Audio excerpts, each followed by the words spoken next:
लोगों का सपना होता है इसरो में काम करने के लिए, ठीक है। तो तुम लोग भी एक अपना सपना बनाओ, क्योंकि ये काफी ज्यादा रिस्पेक्टफुल जॉब है। सीधा आपको गवर्नमेंट और भारत सरकार से इसका आपको रिक्रूटमेंट लेटर आता है। कोई ऐसा क्वेश्चन आ गया जिसमें ज्यादा टाइम लगने वाला है, भले वो क्वेश्चन मेरे को बहुत तगड़े से आता हो, लेकिन हम लोग को उसको पहले राउंड में स्किप करना है। तो ये सब कैसे आएगा? तो ये 3 चीजें आपको करनी है। बट ये 3 चीजें मैं बोल रहा हूँ कि आप साइमल्टेनियसली गेट ईएससी के साथ तैयारी कर रहे हो, तो आप हर एक सब्जेक्ट को नमस्कार, आदाब, सत श्री अकाल, कसक है, केम छो, hello and welcome in GATE वाला। तो दोस्तों, आज हम लोग इसरो के रिक्रूटमेंट के बारे में बात करेंगे, डिटेल में बात करेंगे। अगर आप इसरो में एज ए साइंटिस्ट जॉब करना चाहते हो, अगर ये आपका ड्रीम है, तो उस ड्रीम को आप कैसे पूरा कर सकते हो, क्या क्या उसके लिए स्टेप्स है, क्या इसरो का सिलेक्शन प्रोसेस है। अगर हम लोग लास्ट ईयर के एग्जाम से बात करें तो क्या कट ऑफ है, वो सारा एनालिसिस आज हम लोग करने वाले हैं। यह सेशन आज लेने का मेरा कारण ये है कि अभी इसरो ने लास्ट ईयर रिटेन एग्जाम लिया था 2023 में। यस सर, सबको पता होगा वो तो। और 2024 में भी उसका रिटेन एग्जाम होने वाला है। उसकी वैकेंसी इसरो की हर ब्रांच में आएगी, ये लगभग तय है। उसका कारण यह है कि अभी आप लोगों ने कुछ दिन पहले कुलदीप सर का भी एक सेशन देखा होगा, जिसमें उन्होंने डिस्कस किया था कि टेंडर दिया गया है किसी को कंप्यूटर बेस्ड टेस्ट के लिए, और उसमें इसरो के रिटेन एग्जाम के लिए बीटेक स्टूडेंट के लिए ऑलरेडी मेंशन्ड है। इवन उसका एग्जाम का पैटर्न भी मेंशन्ड है। तो उसको देखकर हम लोग ये कंक्लूड कर सकते हैं कि इसरो का रिक्रूटमेंट 2024 के लिए भी आएगा और उसका भी एग्जाम आएगा। तो चूंकि अगर उसका एग्जाम आगे चलकर आने वाला है, तो हम लोगों को अभी से उसके रिटर्न एग्जाम की एक प्रिपरेशन स्ट्रेटजी बना लेनी चाहिए। जाहिर सी बात है, जो भी अभी स्टूडेंट होंगे वो गेट की प्रिपरेशन कर रहे होंगे, हो सकता है साथ में ईएससी की भी प्रिपरेशन कर रहे होंगे। उसी के साथ उनको इसरो का प्रिपरेशन में करना है। ऐसा तो है नहीं कि हम लोग इसरो का एक सेपरेट प्रिपरेशन करेंगे, गेट और ईएससी का प्रिपरेशन छोड़ देंगे, नहीं, ठीक है। तो हम लोग को गेट और ईएससी के साथ ही पैरेलल में इसरो का प्रिपरेशन करना है। तो पैरेलल में आप किस तरीके से इसरो का प्रिपरेशन कर सकते हो, आपको क्या क्या एडिशनल करना पड़ेगा या किन बातों का ध्यान रखना पड़ेगा, वो सारी चीजें हम लोग डिस्कस करेंगे, ठीक है। काफी प्रेस्टिजियस जॉब होता है, लोगों का सपना होता है इसरो में काम करने के लिए, ठीक है। तो तुम लोग भी एक अपना सपना बनाओ, क्योंकि ये काफी ज्यादा रिस्पेक्टफुल जॉब है। सीधा आपको गवर्नमेंट और भारत सरकार से इसका आपको रिक्रूटमेंट लेटर आता है। इवन मैं एग्जाम्पल में बात करूं तो कुछ ऐसे भी कैंडिडेट होते हैं जो ऑलरेडी पीएसयू में वर्क कर रहे हैं, फिर भी वो इसरो एग्जाम की प्रिपरेशन करना चाहते हैं, क्योंकि वो इसरो में एज ए साइंटिस्ट जॉब करना चाहते हैं। जैसे मैं जब 2014 में मैंने एग्जाम दिया था, मैंने तो कॉलेज के साथ एग्जाम दिया था, बट उस समय मैंने देखा कि कई लोग ऑलरेडी किसी पीएसयू में वर्क कर रहे हैं, बट वहां से भी लोग इसरो का एग्जाम देने आए थे, और ये लगभग हर साल होता है। तो काफी ही समरी ये है कि रिस्पेक्टफुल जॉब है, और इसके लिए आपको सिंसियर होकर प्रिपरेशन करना चाहिए।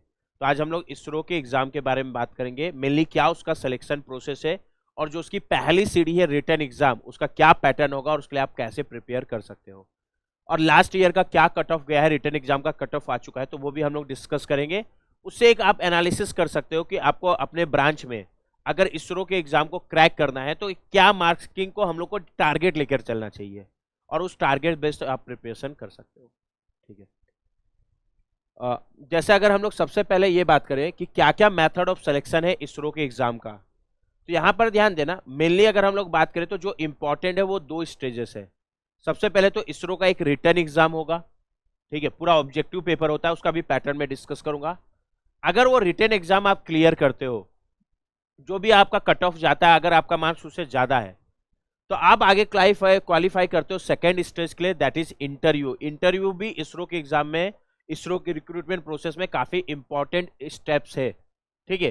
क्योंकि ऐसा नहीं है कि आपका रिटर्न में बहुत ज्यादा अच्छा मार्क है और इंटरव्यू में थोड़ा मीडियम मार्क भी है तो आपका काम चल जाएगा, नहीं। आपको रिटर्न में भी अच्छा मार्क लेके आना है, बट साथ में इंटरव्यू में, क्योंकि इंटरव्यू का वेटेज मैं आगे डिस्कस करूंगा, आप लोगों को देखे करने को मिलेगा कि उसका भी 50% वेटेज है।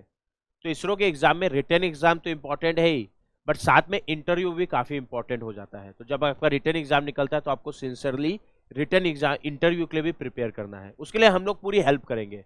जैसे इस बार भी जो 2023 में इसरो का रिटर्न एग्जाम क्रैक किए हैं और जिनका इंटरव्यू है, तो हम लोगों ने उनका काफी सारा मॉक इंटरव्यू कंडक्ट कराया, ताकि एक प्रॉपर डायरेक्शन में वो इसरो के इंटरव्यू के लिए प्रिपेयर कर सके। तो वो सपोर्ट आप लोग के साथ भी रहेगा, बट उसके लिए आप लोगों को पहले ये अपनी पहली सीढ़ी क्रॉस करनी होगी, दैट इज रिटर्न एग्जाम, ठीक है। यस, अगर हम लोग रिटर्न एग्जाम का बात करें तो लास्ट ईयर से ना एग्जाम का पैटर्न चेंज हुआ है। लास्ट ईयर चेंज हुआ था, तो वही पैटर्न जाहिर सी बात है इस बार भी कंटिन्यू होगा, ठीक है। क्या है पैटर्न? पहले का पैटर्न अलग था, तो आप पुराना पेपर में पैटर्न को मत देखने लगना। ठीक है, पैटर्न लास्ट ईयर चेंज हो चुका है। जो भी कई बार हम लोग इसरो का इंटरनेट में जाके प्रीवियस ईयर पेपर डाउनलोड करें, अगर वो 2023 से पहले का अगर आप लोगों को पेपर मिल रहा है तो वो पैटर्न अलग था। तो मैं वापस रिपीट कर रहा हूँ, लास्ट ईयर पैटर्न चेंज हुआ है, तो रिसेंट पैटर्न के अनुसार आप लोग एनालिसिस करें। ठीक है, तो इसरो के एग्जाम में ना टोटल 95 क्वेश्चंस आपको देखने को मिलेंगे। क्वेश्चन नंबर ऑफ क्वेश्चन 95 है, बट वो 95 क्वेश्चन का जो वेटेज होगा वो 100 मार्क होगा। ठीक है, और इसको सॉल्व करने के लिए जो आपको टाइम मिलेगा वो है 120 मिनट, दैट इज 2 आवर्स। तो ये एक समराइज्ड पैटर्न हो गया कि total number of question 95, 100 mark का पेपर होगा, उसको सॉल्व करने के लिए जो आपको टाइम अलॉटेड है वो है 2 घंटा, दैट इज 120 मिनट। लेकिन इस 95 क्वेश्चंस को भी ना 2 पार्ट्स में डिवाइड किया हुआ है। एक है पार्ट ए, जिसको मैं टेक्निकल पोर्शन बोल रहा हूं, जैसे अगर आपकी ब्रांच मैकेनिकल इंजीनियरिंग है तो पार्ट ए में मैकेनिकल इंजीनियरिंग प्लस मैथमेटिक्स के भी क्वेश्चन आते हैं ना इसरो में, उसके क्वेश्चन इंक्लूडेड होंगे। अगर आप इलेक्ट्रिकल ब्रांच से तो इलेक्ट्रिकल प्लस मैथमेटिक्स, अगर आप कंप्यूटर साइंस ब्रांच से तो उसके क्वेश्चन होंगे। मतलब जो भी हमारा इंजीनियरिंग का डिसिप्लिन है प्लस मैथमेटिक्स पार्ट ए में उसके क्वेश्चन होंगे। अगर हम लोग पार्ट बी में बात करें तो पार्ट बी हम लोग का होगा एप्टीट्यूड और एबिलिटी टेस्ट। ठीक है, मतलब इसरो के एग्जाम में लास्ट ईयर से जो पेपर का पैटर्न है उसमें एप्टीट्यूड भी आएगा, और उसका तो वेटेज फिक्स है कि पार्ट बी में अपना एप्टीट्यूड रहेगा। अगर पार्ट ए का वेटेज बात करें टोटल 100 मार्क्स के पेपर में, तो पार्ट ए का वेटेज है 80 मार्क्स और पार्ट बी का वेटेज है 20 मार्क्स। मतलब 20 नंबर का एप्टीट्यूड तो आना है, ये तय हो गया, क्योंकि वो अलग से सेगमेंट डिवाइड किया हुआ है। ठीक है, अगर हम लोग 80 मार्क्स का जो टेक्निकल पार्ट है, इसमें अगर हम लोग नंबर ऑफ क्वेश्चन बात करें तो सारे के सारे जो क्वेश्चन है वो 1 मार्क के होंगे, और एमसीक्यू क्वेश्चन होगा ना, मतलब 4 ऑप्शन रहेंगे, उसमें से एक सही होगा। तो टोटल 80 क्वेश्चन है आपके, हर एक क्वेश्चन 1 मार्क का, तो टोटल कितना वेटेज हो गया 80 मार्क्स। ठीक है, टेक्निकल में आपकी नेगेटिव मार्किंग है। नेगेटिव मार्किंग में अगर आप कोई क्वेश्चन अटेम्प्ट करते हो, अगर वो क्वेश्चन सही है तो आपको पूरा 1 मार्क्स मिलेगा। अगर अटेम्प्ट करने के बाद वो क्वेश्चन गलत है तो आपका 1/3 मार्क्स डिडक्ट किया गया जाएगा, मतलब 1/3 का नेगेटिव मार्किंग है। अगर आप लोग क्वेश्चन को अटेम्प्ट ही नहीं कर रहे हो तो आपको उसके लिए 0 मार्क्स मिलेगा, अटेम्प्ट करने पर नेगेटिव मार्किंग है। अगर हम लोग पार्ट बी का बात करें एप्टीट्यूड का, तो एप्टीट्यूड 20 मार्क का है, बट इससे टोटल 15 क्वेश्चन आएंगे, मतलब हर एक क्वेश्चन का जो वेटेज है वो 4/3 मार्क्स है। हर एक क्वेश्चन का जो वेटेज है वो 4/3 मार्क्स है, 1 मार्क से थोड़ा ज्यादा। एप्टीट्यूड के पार्ट में एक ये इंपॉर्टेंट पॉइंट है कि यहाँ कोई भी नेगेटिव मार्किंग नहीं है, तो आपको एप्टीट्यूड का क्वेश्चन तो अटेम्प्ट करके आना ही है। कई बार एप्टीट्यूड का होता है क्वेश्चन जिसमें हम लोग को ना 4 ऑप्शन में 2 ऑप्शन में कंफ्यूजन होता है, कुछ क्वेश्चन ऐसे हो सकते हैं, तो छोड़ना नहीं है, उसको अटेम्प्ट करके तो आना ही है। रीजन, क्योंकि इसमें कोई भी नेगेटिव मार्किंग नहीं है। तो ये पूरा इसरो का पेपर का एनालिसिस हो गया, इस तरीके से कंडक्ट होगा। यहाँ एक इस एनालिसिस को देखोगे ना तो एक सबसे इंपॉर्टेंट पॉइंट जो मेरे ख्याल से निकल कर आता है वो है टाइम मैनेजमेंट। जैसे अगर हम लोग गेट की प्रिपरेशन कर रहे हैं, गेट में भी टेक्निकल आता है, गेट में भी एप्टीट्यूड आता है। ठीक है, एप्टीट्यूड वहां 15 नंबर का आता है, यहाँ 20 नंबर का। अगर टोटल पेपर गेट में भी 100 होते हैं, बट वहां नंबर ऑफ क्वेश्चंस अगर तुम लोग देखोगे तो 65 क्वेश्चंस होते हैं। यहाँ जो मेरा नंबर ऑफ क्वेश्चंस है वो 80 + 15 दैट इज 95 क्वेश्चंस है। वहां हम लोग को जो टाइम मिलता है वो है 3 घंटा, यहाँ हम लोग को जो टाइम मिल रहा है वो केवल 2 घंटा है। तो मतलब हम लोग को कम टाइम्स मिल रहे हैं ज्यादा नंबर ऑफ क्वेश्चन सॉल्व करने के लिए। तो रिलेटिवली क्वेश्चंस भी ऐसे ही आएंगे जो कम टाइम में सॉल्व हो जाए। और मेरे भाई अगर बहुत लेंथी पेपर आ गया, अगर मान लो तो 2 घंटे में प्रैक्टिकली पूरा अटेम्प्ट करना पॉसिबल नहीं, तो सबके लिए पॉसिबल नहीं है ना, तो उसके लिए हम लोग को चिंता करने की जरूरत नहीं है। हम लोग को अपना बेस्ट वे में टाइम मैनेजमेंट करना है। तो मैं ये बोलूंगा कि जब इसरो का एग्जाम का आप प्रिपरेशन कर रहे हो तो स्पीड का भी ध्यान देना है। वो स्पीड आप कैसे मेंटेन कर सकते हो, तो आप जब इसका एग्जाम नजदीक आए तो जहाँ जैसे जैसे इसरो का एग्जाम आने वाला है उससे पहले आप कोशिश करो कि 3 से 4 या 6 मॉक टेस्ट हम लोग जरूर दे लें। अगर आप मॉक टेस्ट दोगे तो आपको ये जो टाइम मैनेजमेंट है वो अपने आप तुम लोग को समझ में आएगा कि हम लोग को इसरो के एग्जाम को किस तरीके से हैंडल करना है। गेट के मॉक टेस्ट से आप इसरो के लिए टाइम मैनेजमेंट नहीं डिसाइड कर सकते, क्योंकि गेट में नंबर ऑफ क्वेश्चंस भी अलग हैं, टाइम भी अलग मिल रहा है। यहाँ नंबर ऑफ क्वेश्चंस ज़्यादा है और टाइम कम मिल रहा है। तो अगर आप 3 से 4 मॉक टेस्ट दे देते हो तो अपने आप आपको समझ में आ जाएगा कि आपके लिए क्या बेस्ट स्ट्रेटजी है इसरो के एग्जाम के लिए टाइम को मैनेज करने के लिए। लेकिन जब मैं ये बोल रहा हूँ ना कि स्पीड को फोकस करना है, मतलब स्पीड ठीक ठाक होना चाहिए यहाँ पर, तो उसके लिए ये ध्यान देना तुम लोग कि एक्यूरेसी के साथ कॉम्प्रोमाइज नहीं कर लेना। कई लोग क्या करते हैं, एकदम जल्दी जल्दी जल्दी जल्दी बनाने के कारण एक्यूरेसी एकदम ज़्यादा मिस्टेक करने लगते हैं। अरे तो मेरे भाई गलत करके आओगे तो उससे कोई नंबर थोड़ी होगा, बल्कि नेगेटिव और हो जाएगा। ठीक है, तो एक्यूरेसी से कॉम्प्रोमाइज नहीं करना है, बट एक स्पीड हम लोग को मेंटेन करना है। एक पेपर देने का स्ट्रेटजी होना चाहिए। कोई ऐसा क्वेश्चन आ गया जिसमें ज़्यादा टाइम लगने वाला है, भले वो क्वेश्चन मेरे को बहुत तगड़े से आता हो, लेकिन हम लोग को उसको पहले राउंड में स्किप करना है। तो ये सब कैसे आएगा? ये स्किल आपके पास तभी आएगा जब आप कुछ मॉक टेस्ट दे दो। ठीक है, तो आप जरूर इसके लिए भी मॉक टेस्ट अलग से प्लान करना है इसरो के एग्जाम के लिए। इसमें हम लोग भी आपकी हेल्प करेंगे। तो ये इसरो का एग्जाम का एक प्रॉपर ब्रीफ पैटर्न हो गया। ठीक है, अगर हम लोग बात करें इसका आगे क्वालिफिकेशन का क्राइटेरिया कैसा है, ऐसा थोड़ी है कि आप टेक्निकल में, या अगर हम लोग बात करें एप्टीट्यूड में, तो टेक्निकल में आप 80 में 70 नंबर ले आए और एप्टीट्यूड में 2 ही नंबर आ रहा है तो आपका आगे पेपर कंसिडर किया जाएगा? नहीं। सबसे पहले तो आप कट ऑफ लिस्ट के लिए, रिटन एग्जाम क्लियर करने के बाद इंटरव्यू के लिए कट ऑफ लिस्ट बनेगा, जो जो कैंडिडेट सेलेक्ट किए हैं। तो आपको वो उस स्टेज में पहुंचने के लिए पहले तो ये जो मिनिमम क्वालिफिकेशन क्राइटेरिया उसको क्रॉस करना पड़ेगा। वो क्राइटेरिया क्या है? अगर आप अनरिजर्व्ड कैंडिडेट हैं तो आपको पार्ट ए और पार्ट बी दोनों में इंडिविजुअली कम से कम 50% मार्क्स लाने पड़ेंगे। कहने का मतलब क्या है? जैसे पार्ट ए 80 मार्क्स का है तो आपको कम से कम 40 मार्क्स तो लाना ही पड़ेगा। मैं ये नहीं बोल रहा हूं कि 40 मार्क आप ले आए तो आप इंटरव्यू के स्टेज में पहुंच जाओगे। मैं ये बोल रहा हूं कि अगर आपका मार्क्स 40 से कम है तो आपका पेपर भले एप्टीट्यूड में कितना भी अच्छा मार्क हो, आगे के सिलेक्शन के लिए आपको कंसीडर ही नहीं किया जाएगा, आप पहले ही रिजेक्ट हो चुके हो। हाँ, कम से कम अगर आपका पार्ट ए में 40 मार्क्स है, सिमिलरली कम से कम पार्ट बी में भी आप लोगों ने 50% स्कोर किया है, यानी 20 में से 10 मार्क आ रहा है, तब आपको आगे के लिए कंसीडर किया जाएगा। मतलब जो फाइनल मेरिट लिस्ट बनेगी इंटरव्यू के स्टेज के लिए, उसमें आपके मार्क को भी कंसीडर किया जाएगा। फिर मान लो उनको, अगर मान लो 200 कैंडिडेट को इंटरव्यू के लिए बनाना है, तो अगर आप टॉप 200 में आ रहे हो तो आप आगे के लिए सेलेक्ट हो जाओगे। बट वो टॉप 200 में आ रहे हो कि नहीं, वो मार्किंग देखने के लिए आपको कम से कम ये मिनिमम क्वालिफिकेशन वाला क्राइटेरिया क्रॉस करना पड़ेगा। मीन्स आपको टेक्निकल और एप्टीट्यूड दोनों में कम से कम 50% मार्क्स स्कोर करना होगा। इसलिए हम लोग को यहाँ दोनों पे फोकस करना है, टेक्निकल पार्ट में भी और एप्टीट्यूड पार्ट में भी, और दोनों में कम से कम 50% तो आना ही चाहिए। ठीक है, अगर रिजल्ट कैंडिडेट है तो वही वेटेज 50% की जगह कितना हो जाएगा? 40%। ठीक है, ये हो गया। अगर आप इस क्वालिफिकेशन क्राइटेरिया को क्रॉस कर लेते हो, उसके बाद जितने भी लोगों को इसरो पर्टिकुलर ब्रांच में इंटरव्यू के लिए कॉल कर रहा है, जैसे उनके नोटिफिकेशन पे अगर हम लोग जाएं लास्ट ईयर के, तो इसरो ने क्लियरली मेंशन कर रखा है कि हम लोग 1:5 इस रेशियो के अनुसार इंटरव्यू के लिए कॉल करेंगे। मतलब एक सीट के पीछे हम लोग 5 लोगों को कॉल करेंगे।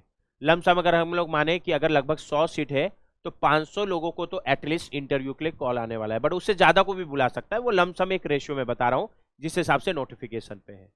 तो मान लो एक बार के लिए हम लोग यही ले लेते हैं कि किसी ब्रांच में 100 सीट है और 500 लोगों को बुलाना है। तो अगर आप टॉप 500 में आ रहे हो, अगर आप टॉप 500 में आ रहे हो तो आपको इंटरव्यू के लिए कॉल किया जाएगा। ठीक है, अब इंटरव्यू में भी आगे के मेरिट लिस्ट में जाने से पहले एक पर्टिकुलर क्वालिफिकेशन क्राइटेरिया है। अगर उस आप क्राइटेरिया को फुलफिल कर रहे हो तभी आगे के लिए भी मेरिट लिस्ट के लिए आपको कंसीडर किया जाएगा, अदरवाइज नहीं किया जाएगा। वो क्राइटेरिया क्या है कि इंटरव्यू में भी आपका 50% कम से कम मार्क आना चाहिए। मान लो अगर 100 नंबर का इंटरव्यू है, उन्होंने अपने दिमाग में रखा कि 100 नंबर का इंटरव्यू है, तो आपका 50 नंबर तो आना ही चाहिए। ठीक है, अगर आपका मान लो 49 नंबर आ रहा है तो भले आपका रिटन पेपर में ना 100 में से मैथ एप्टीट्यूड, टेक्निकल और एप्टीट्यूड को मिला के भले 95 नंबर क्यों ना आया हो, लेकिन अगर आपका इंटरव्यू में 50 से कम मार्क है तो आगे के मेरिट लिस्ट के लिए आपको कंसीडर ही नहीं किया जाएगा। मतलब ये मिनिमम क्राइटेरिया है कि कम से कम आपको 50 नंबर तो लाना ही है। ये एक इंपॉर्टेंट हो जाता है।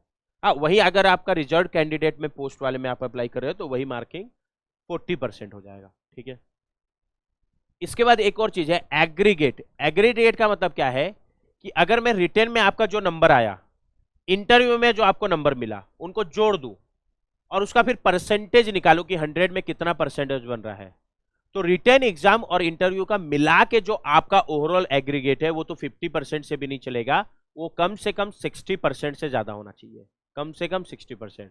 इट मीन्स अगर आपका रिटन में 100 में 50 आया है, इंटरव्यू में 50 आया है, तो आपका एग्रीगेट भी 50% बनेगा, तो आप इस क्राइटेरिया के अनुसार फेल हो जाओगे। ठीक है, तो अब मैं सिंपल ये बोलता हूँ कि आप कम से कम इतना टारगेट तो रखना ही है कि रिटन में भी हम लोग 60 से ज्यादा लाएंगे, इंटरव्यू में भी हम लोग 60% से ज्यादा लाएंगे, तो एग्रीगेट अपने आप 60 से ज्यादा बनेगा। ठीक है, तो ही मैं आगे के मेरिट लिस्ट के कंसीडर करूंगा। तो आप 50-50 सोचने की बजाय दिमाग में रखो 60-60-60, तो ये लास्ट वाला भी तो क्रॉस हो ही जाएगा। ठीक है, ये हो गया। वहीं अगर आप रिजर्व कैंडिडेट से तो ये एग्रीगेट का वेटेज है 50%। ठीक है, तो ये हो गया। जैसे पहले तो हम लोग के लिए रिटन एग्जाम इंपॉर्टेंट सीढ़ी है, तो रिटन एग्जाम अगर हम लोग लास्ट ईयर कंसिडर करें, लास्ट ईयर जो हुआ था, लास्ट ईयर सेम पैटर्न में हुआ था, तो वो कट ऑफ से हम लोग एनालाइज कर सकते हैं। जैसे आपकी ब्रांच अगर इलेक्ट्रॉनिक्स है, टोटल मार्क्स तो अभी सर आपने 100 बताया था, बट यहाँ लिखा हुआ है मार्क फॉर इवोल्यूशन 97। तो इसका रीजन ये है ना कि इसरो ना जैसे 100 जितने भी क्वेश्चंस आए, हो सकता है उसमें कुछ क्वेश्चन कंट्रोवर्शियल हो, कुछ क्वेश्चंस गलत हो, कुछ क्वेश्चन के चारों ऑप्शन गलत हो, कुछ क्वेश्चन में हो सकता है कि 2 ऑप्शन सही हो सकते थे।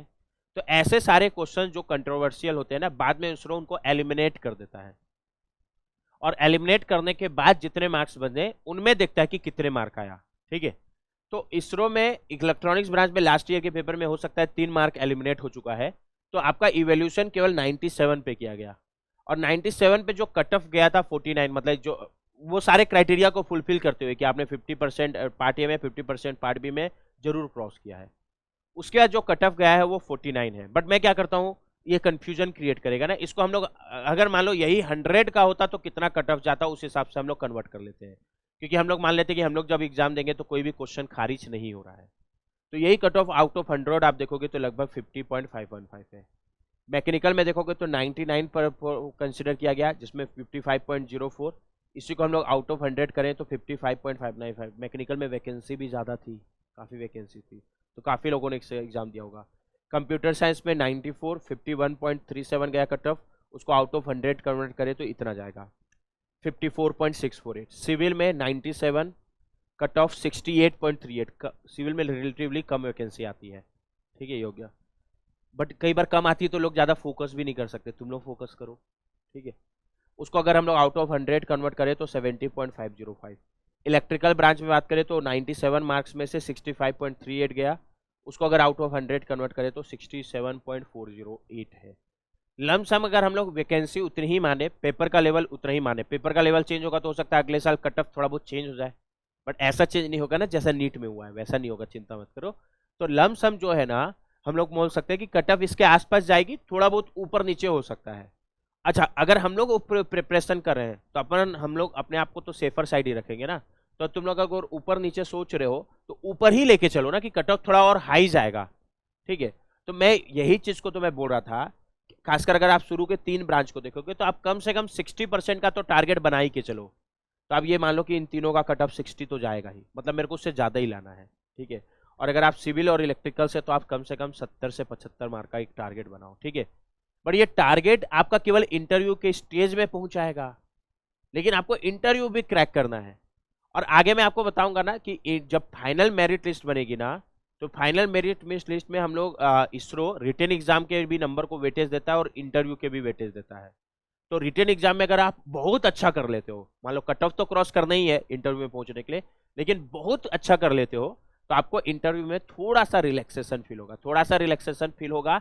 इसका मतलब ये नहीं कि इंटरव्यू में आप 50 से कम नंबर ले आए, 50% तो लाना ही है, बट अगर रिटन बहुत अच्छे से निकल जाए तो थोड़ा सा आपका माइंड फ्री होगा, और अगर माइंड फ्री होता है तो इंटरव्यू और अच्छा जाता है। तो तुम लोगों को कोशिश यही करना है कि रिटन एग्जाम हमारे हाथ में है, उसमें जितना से ज़्यादा नंबर ला पाए, बट उसके लिए क्या प्रिपरेशन स्ट्रेटजी होना चाहिए वो डिस्कस करेंगे। बट लमसम तुम लोग ये डिसाइड कर लो कि इन तीनों में तो हम लोग को कम से कम 60 लाना है, और इन दोनों में तो कम से कम 75 लाना है, ऐसा टारगेट लेके चलो। ठीक है, ये हो गया। अच्छा, जब आपका इस रिटर्न भी हो गया, आपने उसके क्राइटेरियाज जो थे वो क्लियर करके आप कट ऑफ क्लियर कर गए और रिटर्न इंटरव्यू में पहुंच गए, आपका इंटरव्यू भी हो गया। इंटरव्यू में जो क्राइटेरिया था कि आपका कम से कम 50% मार्क आना चाहिए, वो भी आ गया। फिर दोनों को एग्रीगेट करके देख लिया, और दोनों का कंबाइन में भी आपका क्राइटेरिया फुल हो गया कि आपका 60% से ऊपर मार्क है। तो उसके बाद आपका मेरिट लिस्ट बनेगा, और मेरिट लिस्ट मतलब मैं एग्जाम्पल 100 की वैकेंसी लिया था, तो अगर 100 है तो एक बार तरह से समझ लो टॉप 100 डिसाइड किया जाएगा। तो टॉप 100 डिसाइड करते समय जो मार्किंग हम लोग कंसिडर करता है इसरो, वो क्या करेगा, आपका जो भी रिटर्न है ना उसका 50% लेगा, और इंटरव्यू का भी वेटेज 50% है। मान लो एक बार के लिए मैं रिटर्न का 100 नंबर का था, इंटरव्यू को भी एक बार के लिए 100 नंबर का मान लूँ, तो रिटर्न में आपका आया 70 नंबर, ठीक है, इंटरव्यू में आया 60 नंबर।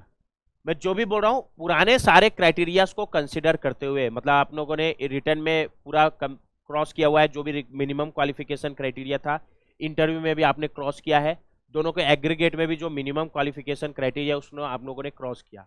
उसके बाद अगर रिटर्न में आपका मान लो 70 है, इंटरव्यू में 60 है, तो आपका टोटल बना 130, 70 और 130 दोनों का बराबर बराबर वेटेज है, तो 130 बना 200 में, तो आपका 100 में कितना बनेगा 65, तो आपका 65 मार्किंग बना, 50% 50%। वैसे बाकी कैंडिडेट का भी मार्किंग जोड़ा गया जाएगा, रिटर्न का 50% वेटेज लेते हुए और इंटरव्यू का 50% लेते हुए, और इस तरीके से जो मार्किंग निकल के आएगा उसमें जो भी टॉप 100 होंगे वो फाइनली इसरो के लिए सेलेक्ट हो जाएंगे, अगर टोटल वैकेंसी 100 है। ठीक है, तो हम लोग को क्या करना है, जिस स्टेज में अभी हम लोग जाने वाले हैं, हम लोग अभी प्राइमरी स्टेज में रिटर्न में ज्यादा से ज्यादा स्कोर करने की कोशिश करो। तो चूंकि उसका 50% वेटेज है, तो आपको थोड़ा सा इंटरव्यू में रिलैक्सेशन लगेगा, यही चीज मैं बोलना चाह रहा था। तो जो आपका फाइनल पैनल या मेरिट लिस्ट बनेगा वो इस वेटेज के तहत बनता है, लास्ट ईयर का अगर हम लोग एनालिसिस करें तो उसके हिसाब से। ठीक है, अब सर अगला सवाल आता है, सर हम लोग का प्रिपरेशन स्ट्रेटजी क्या होना चाहिए, क्योंकि ऐसे तो नहीं है कि हम लोग केवल और केवल इसरो पे फोकस होकर तैयारी कर रहे हैं। ऐसा वही स्टूडेंट होगा जो पीएसयू में ऑलरेडी कहीं वर्क कर रहा है और जिसका ड्रीम है इसरो में जाना। बट अगर हम लोग कॉलेज के साथ प्रिपरेशन कर रहे हैं या मान लो 1 साल का ड्रॉप भी लिए, तो ड्रॉप हम लोग केवल इसरो के लिए तो लेंगे नहीं।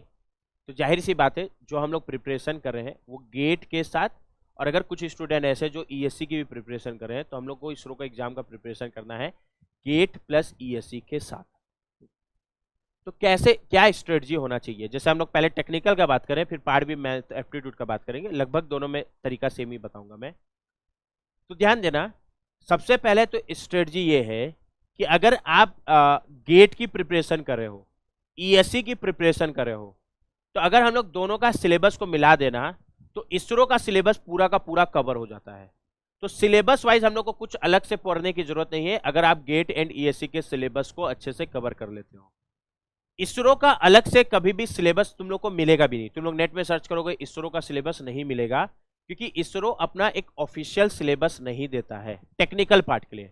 और अगर ऑफिशियल सिलेबस नहीं है तो अगर कोई भी ये बता रहा है कि इसरो में इस सब्जेक्ट के क्वेश्चंस आते हैं, तो वो प्रीवियस ईयर के पेपर को एनालाइज करके ही बता रहा है, क्योंकि इसका कोई ऑफिशियल सिलेबस नहीं है। अब हम लोग को इतना ज्यादा एनालिसिस में इसलिए जाने की जरूरत नहीं है, क्योंकि मैंने समरी तो बता ही दिया कि आप टेक्निकल वाले पार्ट का सिलेबस कवर कर लो, गेट का हो सके तो ईएससी का भी कवर कर लो। तो इवन केवल इसरो नहीं, इसरो बार्क जितने भी टेक्निकल एग्जाम होते हैं लगभग सबका सिलेबस आपका ऑटोमेटिकली कवर हो जाता है। तो सिलेबस जो जानना था वो मैंने बता दिया कि गेट, उसके बाद ईएससी के सिलेबस को कवर कर लो, पहला स्ट्रेटजी हो गया। सेकेंड, सर प्रैक्टिसिंग क्वेश्चन कैसे करें, तो अगर आप गेट की प्रिपरेशन कर रहे हो, ईएससी की प्रिपरेशन कर रहे हो, तो जो क्वेश्चन प्रैक्टिस कर रहे हो तो करना ही है।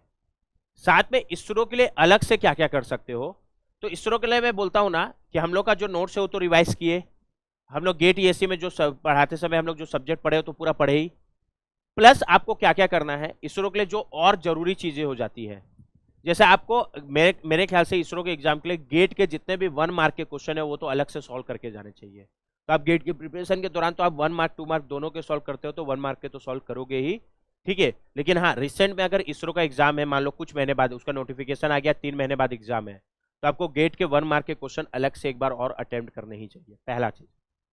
दूसरी चीज, आपको ईएससी के ऑब्जेक्टिव पेपर के क्वेश्चन सॉल्व करने चाहिए, ठीक है। अभी मैं इसरो के पीवाईक्यू के अलावा बता रहा हूँ, ठीक है, क्योंकि ईएससी के ऑब्जेक्टिव पेपर में भी ऐसे क्वेश्चन ज्यादातर मिलेंगे जिसमें रिलेटिवली कम टाइम लगे, और इसरो में भी कम टाइम ही मिलता है, नंबर ऑफ क्वेश्चन ज्यादा होते हैं, तो इसलिए ईएससी के ऑब्जेक्टिव पेपर के क्वेश्चन आपको करने ही चाहिए। थर्ड, इसरो का पीवाईक्यू, तो इसरो की पीवाईक्यू तो एकदम मस्ट है, किसी भी एग्जाम की प्रिपरेशन कर रहे हो तो उसका प्रीवियस ईयर पेपर तो हम लोग को सॉल्व करना ही है। और इसरो का पीवाईक्यू हम लोगों ने लास्ट ईयर यूट्यूब में भी सेशन लिया था, जहां तक है इस बार भी एग्जाम आएगा तो जरूर हम लोग प्लान करेंगे, बाकी लास्ट ईयर का तो सेशन है ही, उससे भी आप देख सकते हो। बाकी इसरो का पीवाईक्यू पेपर आप नेट में भी डाउनलोड करोगे तो आपको मिल जाएगा, उससे भी आप सॉल्व कर सकते हो। तो ये 3 चीजें आपको करनी है, बट ये 3 चीजें मैं बोल रहा हूं कि आप साइमल्टेनियसली गेट ईएससी के साथ तैयारी कर रहे हो, तो आप हर एक सब्जेक्ट को प्रॉपर वे में तो पढ़े ही होगे, बस साथ में आपको ये 3 चीजें की एटलीस्ट प्रैक्टिस करनी है। इसके अलावा जरूर आपको टेस्ट देने हैं और ज्यादा सिंसियर प्रिपरेशन करना है। तो इसरो का अगर कोई डेडिकेटेड बैच अगर हम लोग उस समय ला पाए तो आप लोगों के लिए भी जरूर प्लान करेंगे। अगर पॉसिबल हुआ तो हम लोग जरूर लाएंगे, तो साथ में आप उसको भी ज्वाइन कर सकते हो।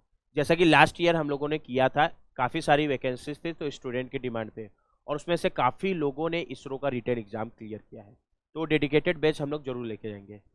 बट अगर कोई सेल्फ वे में प्रिपरेशन करना चाह रहा है गेट के साथ, तो उसके लिए जरूरी चीज़ें मैंने बता दी है। पहला, सिलेबस, आप गेट ईएससी के सिलेबस को कवर कर ले रहे हो, मतलब इसरो का सिलेबस कवर हो गया। दूसरा, आप गेट ईएससी के लिए जो आप हर एक सब्जेक्ट के नोट्स बना रहे हो उसको तो रिवाइज करोगे, जो क्वेश्चन डिस्कस किए तो वो करोगे ही। साथ में अलग से जो क्वेश्चन करने हैं, गेट के 1 मार्क के क्वेश्चन, ईएससी के ऑब्जेक्टिव पेपर के क्वेश्चन, इसरो के प्रीवियस ईयर के क्वेश्चन, वैसे डीआरडीओ बार्क ये सब के भी अगर पीवाईक्यू क्वेश्चन मिल जाते तो वो सॉल्व करो। अलोंग विद दैट आपको टेस्ट देना है। तो ये आपका मिनिमम रिक्वायरमेंट है अगर आप टेक्निकल पार्ट के लिए सिर्फ प्रिपेयर कर रहे हो।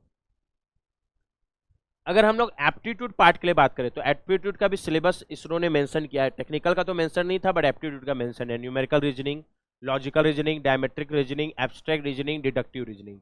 अगर हम लोग कोई भी एप्टीट्यूड के लिए प्रिपरेशन करते हैं तो ये सारे चीज़ों को ऑलरेडी कवर करते ही हैं, ठीक है। तो एप्टीट्यूड के लिए भी कोई अलग मेहनत नहीं है, गेट में भी एप्टीट्यूड है। अगर आप ईएससी का प्रिपरेशन कर रहे हो तो उसका पेपर 1 में जो प्रीलिम्स होता है उसके फर्स्ट पेपर में जर्नल स्टडीज वाला पेपर जो होता है एंड इंजीनियरिंग एप्टीट्यूड, उसमें भी एप्टीट्यूड आता है। तो अगर आप गेट एंड ईएससी के सिलेबस को कवर कर रहे हो तो ईएससी का एप्टीट्यूड वाला पार्ट अपने आप कवर हो जाएगा। बाकी वही है, एप्टीट्यूड का जो अभी आपका नोट्स है उसको पढ़ो, उसको अच्छे से करो। एप्टीट्यूड 20 से 20 नंबर का, तो थोड़ा सा इसमें ज़्यादा टाइम देना। इसके अलावा आप अपने ब्रांच के एप्टीट्यूड के क्वेश्चन भी सॉल्व करो। अपने ब्रांच के क्या, सारे ब्रांच के सॉल्व करो। 1 मार्क के तो सारे सॉल्व कर ही लो, और 2 मार्क के भी जितने ज़्यादा से ज़्यादा कर पाओ कर लो। गेट के ईएससी में 2017 से एप्टीट्यूड हुआ है तो उसके भी एप्टीट्यूड के क्वेश्चन सॉल्व कर लो, और साथ में आपको टेस्ट तो देना ही है। हम लोग भी टेस्ट सीरीज जरूर लेके आएंगे जब इसका एग्जाम आने वाला होगा उस समय, लेकिन आप प्रिपरेशन तो अभी से स्टार्ट कर दो ना। तो ये आपका प्रिपरेशन का एक स्ट्रेटजी हो गया इसरो रिटन एग्जाम के लिए, चाहे वो पार्ट ए हो चाहे पार्ट बी हो। जितनी मैंने चीज़ें बताई वो तो मिनिमम है, वो आपको करना ही है। इससे जितना ज़्यादा आप कर सको उतनी अच्छी चीज़ें हैं, ठीक है। बट मैंने ये सारी चीज़ें बताई है जो गेट एंड ईएससी की प्रिपरेशन के साथ आप पैरेलल में कर सको, ठीक है। सब्जेक्ट आप पढ़ ही रहे हो क्योंकि गेट ईएससी की प्रिपरेशन कर रहे हो, साथ में आपको क्वेश्चंस और भी प्रैक्टिस करने हैं, ठीक है। ये हो गया। तो ये अगर आप करते हो तो आपका इसरो का एग्जाम डेफिनेटली अच्छा जाएगा, आपको चिंता करने की जरूरत नहीं है, अलोंग विथ गेट। बट मेहनत सिंसियर होकर करो, ठीक है। इंटरव्यू का अगर हम लोग बात करें तो इंटरव्यू में अभी बहुत ज़्यादा डिस्कस करने की चीज़ नहीं है, क्योंकि मैं पहले पहला सीढ़ी क्रॉस करवाना चाह रहा हूँ। जब आपके सेकंड सीढ़ी का टाइम आएगा इंटरव्यू, तो उस समय उसके लिए हम लोग एक सेपरेट सेशन तो लेंगे ही, उसको डिटेल में इंटरव्यू डिस्कस करेंगे। और जिनका भी रिटन एग्जाम क्लियर हुआ होगा उसके लिए हम लोग मॉक इंटरव्यू भी काफ़ी सारा कंडक्ट करेंगे। जितना हम लोग को टाइम गैप मिलता है उतना सफिशियंट है इंटरव्यू के प्रिपरेशन के लिए, क्योंकि इसरो का जो इंटरव्यू होगा ना उसमें ऐसे एचआर टाइप के क्वेश्चन नहीं होंगे, मोस्टली वो टेक्निकल इंटरव्यू ही होता है। अगर आप अपने 4 से 5 फेवरेट सब्जेक्ट बता दो, उसको अच्छे से प्रिपरेशन कर लो, साथ में इसरो में जो भी लेटेस्ट डेवलपमेंट है उसके बारे में रिसर्च कर लो, तो आपका इसरो का एग्जाम अच्छा चला जाएगा। मैं ये नहीं बोल रहा हूँ रिटन इंटरव्यू काफ़ी आसान होता है, ये नहीं बोला मैंने बोला इंटरव्यू टेक्निकल इंटरव्यू होगा। तो आपका जब आप रिटन एग्जाम के लिए प्रिपरेशन कर रहे हो तो टेक्निकल चीज़ें तो पढ़ ही रहे हो ना, ठीक है, पढ़ ही रहे हो, बस उसको और ब्रशअप करना है, थोड़ा सा उसको प्रैक्टिकल लाइफ से जोड़ना है, इसरो के इंटरव्यू के हिसाब से और क्या क्या चीज़ें देखना है वो समझना है। तो वो आप रिटन एग्जाम क्लियर करने के बाद जो आपको टाइम गैप मिलेगा वो सफिशियंट है, अगर आप उसमें सिंसियर होकर एग्जाम के लिए तैयारी करते हो इंटरव्यू के लिए, तो उस टाइम में हम लोग उसको डिटेल में डिस्कस करेंगे, ठीक है। हाँ, बस अगर आप इसरो का प्रिपरेशन करने का सोच रहे हो तो उसका जो अपर एज लिमिट है ध्यान रखना 28 ईयर्स है, मतलब जब भी नोटिफिकेशन आएगा तो वो 28 साल का उसमें होगा। अगर कोई 29 साल का है, 30 साल का है, तो ध्यान देना ये एज लिमिट है। 28 साल से अगर आप ऊपर हो तो आप इसरो का एग्जाम नहीं दे सकते। तो ये हम लोगों ने डिस्कस किया डिटेल में इसरो के एग्जाम के बारे में। मेनली मेरा जो आज का सेशन में फोकस था वो रिटन एग्जाम था, और रिटन और इंटरव्यू का क्या वेटेज होता है, आप मैथमेटिकली कैसे प्लानिंग कर सकते हो कि कितने नंबर आपको टारगेट करने चाहिए, वो सारे डिस्कस किया। और डिटेल में कि रिटन के लिए आप प्रिपरेशन कर रहे हो तो आपका क्या स्ट्रेटजी होना चाहिए, ठीक है। हम लोग को आगे जो भी सपोर्ट करते बनेगा हम लोग जरूर सपोर्ट करेंगे आपके रिटन एग्जाम के लिए भी, इंटरव्यू एग्जाम के लिए भी। आपको उसके लिए बेफिक्र रहना है, चिंता करने की जरूरत नहीं है। बट अगर आप सोच रहे हो इसरो के एग्जाम के प्रिपरेशन करना, तो एक सिंसियर वे में अभी से स्टार्ट कर दो। जैसे जैसे आपका सब्जेक्ट कंप्लीट होता है, गेट के तो पीवाईक्यू आप लगा ही रहे हो, साथ में भले ईएससी की तैयारी नहीं कर रहे हो बट ईएससी के पीवाईक्यू जरूर लगाओ, साथ में इसरो के पीवाईक्यू, तो अपने आप आपको पता भी नहीं चलेगा, बट साइमल्टेनियसली इसरो की प्रिपरेशन होने लगेगी साइमल्टेनियसली। बस जब इसरो का एग्जाम का नोटिफिकेशन आ जाएगा तो उस समय हम लोग को साथ में अपने आप टेस्ट को इंक्लूड कर लेना है अपने प्रिपरेशन में, तो अपने आप आपका एग्जाम का प्रिपरेशन होने लगेगा।